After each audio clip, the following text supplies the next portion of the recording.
வார்த்தை என்ன சொல்லுங்க? அதுல ரெண்டு காரியம். அந்த ஸ்திரீயை பார்த்து அதுவும் யோவானை பார்த்து இதுன்ற ஒரு வார்த்தையே இல்லை. என்னன்னு நான் கேட்டேன். இதெல்லாம் உறவுகள்லாம் அதோ உறவுகள் பிரிந்து இருக்கிறது, தூரமாய் இருக்கிறது. உறவுகள் இருக்கிறது, ஆனா உறவுகள்ல உறவாடல் இல்லை, உடைந்து கிடக்கிறது, சுதரை கிடக்கிறது. அதோ அதோ ஆண்டவர் சொல்ற அதோ இன்னைக்கு அப்படி சொன்ன உடனே அதோ இருக்கிற அந்த சகோதரி இதோ இங்கே வந்து நெருங்கிவிட்ட உறவுகளை இணைக்கிற தேவனை உறவுகளை பேசிக் கொண்டிருக்கிறார். வாழ்க்கையில பிரிந்து கிடக்கிற உறவுகளை இன்றைக்கு ஆண்டவர் மீண்டும் உங்களோடு கூட சேர்த்து வைக்க போகிறார். பிரிந்து கிடக்கிற எந்த உறவாக இருந்தாலும் உடைந்து கிடக்கிற இனி ஒருபோது நெருங்கி வர முடியாது என்று தூரமாய் இருக்கிற எல்லா உறவுகளையும் தேவன் கொண்டு வந்து சேர்த்து வைக்கக்கூடிய ஒரு நல்ல நாளிலே ஆண்டவர் உங்களோடு கூட பேசிக் கொண்டிருக்கிறார். அல்லேலூயா, அல்லேலூயா. யாரு கூடலாம் இனி என்னால பேசவே முடியாது, யாரோடலாம் இனி என்னால நெருக்கமா இருக்கவே முடியாதுன்னு சொல்லி நான் நினைச்சிட்டு இருக்கணும் சொல்றாரு. அதுவும் இல்ல, இதோ கர்த்தருக்கு பயப்படுகிற மனுஷன் கர்த்தருடைய வார்த்தையின்படி செய்வார்.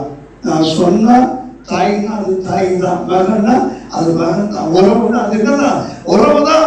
என் வார்த்தைக்கு வேறு ஒன்றும் இல்லை. 2 வசனங்களை மட்டும் நீ வாசிக்கணும்னு நான் கேட்கிறேன். யோவான் 15:17 வசனம், இன்னொரு 13வது அதிகாரம் 34வது வசனம். நீங்கள் ஒருவரில் ஒருவர் அன்பாய் இருக்க வேண்டும் என்று இவைகளை உங்களுக்கு கற்பிக்கிறேன். 13:34 வாசிங்க. நீங்கள் ஒருவரில் ஒருவர் அன்பாய் இருங்கள், நான் உங்களில் அன்பாய் இருந்தது போல நீங்களும் ஒருவரில் ஒருவர் அன்பாய் இருங்கள். புதிதான கட்டளையை உங்களுக்கு கொடுக்கிறேன். புதிய கட்டளை ஆண்டவர் தருகிறார். கட்டளையை தருகிறது மாத்திரமல்ல, கற்பிக்கிறார். அதாவது என்னது கற்பிக்கிறார் அர்த்தம்? ஒரு டீச்சர் முன்னாடி இருக்கிற ஸ்டூடெண்ட்டுக்கு நல்லா பதிகிற வரைக்கும் அவங்க என்ன செய்வாங்க, ஒரு விரல வச்சு காட்டுவாங்க. அப்படியே சொல்லி சொல்லி எழுதி போட்டு என்ன செய்வாங்க, பாடம் நடத்துவாங்க. பாடம் நடத்துகிறார். புதிய கற்பனை, புதிய கற்பனை. நீங்கள் ஒருவர் ஒருவர் அன்பா இருங்கள். அந்த அன்பு உறவுகளை உண்டாக்கும். அந்த அன்பு உங்களை எங்க பிறந்தவர்களாக இருந்தாலும் உறவினர்களாக மாற்றும். கரத்தை கர்த்தரை மகிமைப்படுத்துவோமா? ஹல்லேலூயா. இன்னைக்கு ஆண்டவருடைய வார்த்தை அதோ என்று இருக்கிறதை இதோ என்று இணைக்க நெருங்கின உறவாக மாற்ற வந்திருக்கிறது. ஹல்லேலூயா. இன்னைக்கு ஆண்டவர் பேசுற வார்த்தை உண்மைனா நீங்க கண்டிப்பா நீங்க தியானிக்கணும், யோசிக்கணும். நானும் யோசிக்கிறேன்.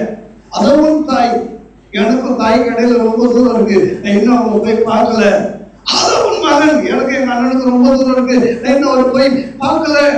இந்த வார்த்தைகள் எல்லாம் தியானிக்கும் பொழுது தேவன் சில ஒப்புரவாகுதல் என்ற ஊழியத்தை ஆண்டவர் முதல்ல மனதோடு செய்கிறார். தூங்குகிறவர்களா கரங்களை தட்டி நல்ல சத்தமா இல்லையா சொல்லுவோமா?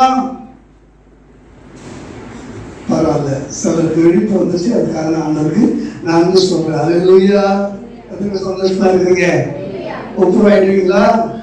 இனி உறவா இருக்க முடியாது அப்படின்னு நினைச்சு நீங்க தூங்கவும் தேவன் சொன்னா அந்த உறவை ஏற்றுக்கொள்வீங்களா? அல்லேலூயா, அல்லேலூயா. யோசிப்பு எடுத்துங்க. இனி மரியாதை ஏற்றுக்கொள்ளவே முடியாது என்கிற நிலையில இருக்கும்போது அவள் தான் உனக்கு மனைவி, அந்த உறவு உனக்கு வேண்டும் ஆண்டவர் சொன்ன உடனே எதை பத்தி யோசிக்கலையே, அவனுடைய வார்த்தை மட்டும் தானே யோசிச்சா. அல்லேலூயா.